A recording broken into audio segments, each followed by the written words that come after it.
ወረቀት ይዛል እንዴ?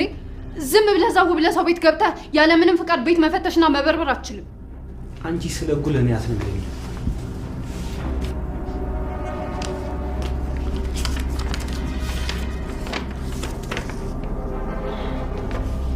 አማንን ከሆነ እዚህ ቤት ውስጥ እየፈለክ ያለው አማን እዚህ የለም። እኔም ካገኘሁት ቆይቷል።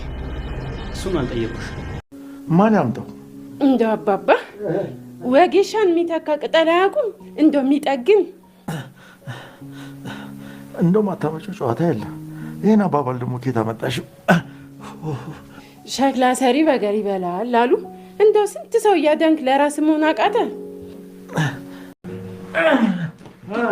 ከሞትኩ በኋላ ምን ሊሰማኝ ይችላል? ኪራ አረቺ ልጅ አንድ በልልኝ። ይሄን አንቺ ደግሞ ፊስ ተሳትፊ ነው ልጅ ምን ሆነሻል?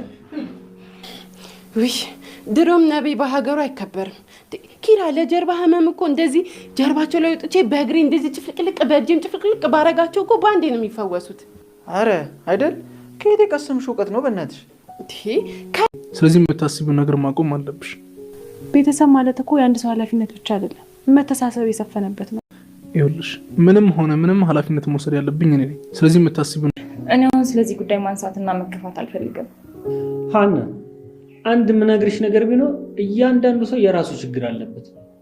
እሱማ እኮ ልክ ነህ፣ ግን ደግሞ ፈጣሪ ለምን እንደሆነ አላውቅም የሆነ ሰው ላይ ችግሩን ብዙ የበሳለ እርምጃ መሆን አለበት። አባ ብዬ ነበር እኮ ሲጀመር አንተ እንዳለ ሳያውቁ እኔ ቀስ ብዬ እሰራላችኋለሁ ብዬ ነበር፣ ግን ደግሞ አንተ አትሰማም። አትፍረጂ። እኔ ሌላ ጥፋት ለመበቀል ስል ነው። ይኸው አባ ዋጋ አስከፈለን። ሁሉም ነገር አብቅቶለት ነበር። እንዳንቺ ብላተኛ ልጅ እያለኝ መቼም ነገሩ ያበቃል። መቼም አባዬ እንደዚህ ስትኮራብኝ እንዴት ደስ እንደሚለኝ እኮ በህይወት እንዳለ ባቅ አንተን ከማገልገል ወደ ኋላ አልልም ነበር። ዝም በል አትቀላውጥ።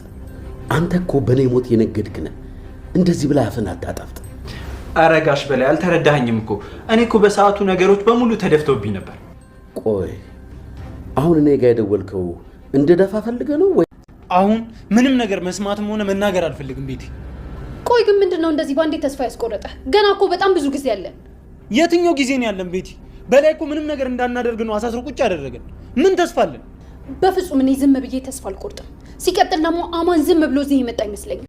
እኔ እንኳን ወደ ሱቅ ልሄድ ነው፣ እናንተ ውስጡን እናውሩ። እሺ? አይ እኛ እንኳን እዚህ ይሻለናል ጽናት። አንተ ኢትዮጵያ ውስጥ እንደዚህ አይነት እቃ አለ ሲሉኝ አላምንም ነበር። ዛሬ ግን ባይኔ ያየው። አንተ ያሬድ ዳታዋርደኝ ነው መለስ የምትለው? አረ ነው እዚህ እኔ ነኝ የለችም ብለሽ ነው። ቆይ ስትመጣ እነግርልሻለሁ። እሰይ ሲያሙኝ አድርሰኝ ምን እንደሚሉኝ እንድሰማ የሚባለው እኮ ለዚህ ነው። እሰይ እንኳን መጣሽ። እዚህ እኮ ስምሽን እያነሳሽ ነበር። ምን እንዳለች ጠይቂያት።